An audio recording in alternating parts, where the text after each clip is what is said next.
architecture sometimes has been seen like, well, sure, if I've got $10 million for a house, I'll go hire an architect. But no, I'm just a regular guy. Why would I hire an architect? I can't afford that. What we would make the case is you can't afford not to.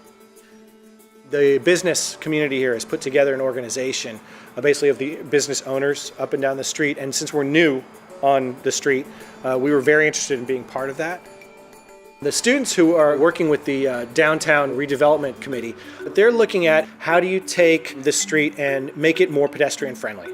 It's directly related to what they're studying, and yet it's totally real at the same time. I mean, they're suggesting, well, what if we did this on Water Street? And everyone's talking about it. It's like, okay, how do we find money to do that? Let's do it. I mean, the same thing when you mentioned the library, which we did for the town of Richmond. They're talking to town managers. They're talking to those involved in economic development. They're talking to librarians. How do I use space, scale, and light to craft an architecture that supports curiosity, that perhaps increases the level of curiosity, sort of fosters that in people? In the end, you drew these things on a piece of paper, and there it is. You know, it's a real thing.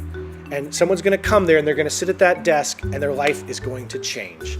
But with all the dark winters we've had, I realize how much better I feel, even though it's strong and it's uneven. But I question actually what they're going to really do in terms of bringing light in. I mean, that you'd get these probably dramatic. That, for me, is one of the great moments, is when you can see it happen both ways. Is that the student realizes, I have a certain kind of knowledge that I want to share, and the community member, wherever they are in that community, realizes also, we should be talking to these people. We should take that piece of the community, mix it with what we're doing, and see what happens. It's great for the community, it's great for our students, and it's just exciting to see what comes out of that. If we can make more connections with the community, well, then you understand my place is fundamentally changed in this community. I don't have to move to New York City.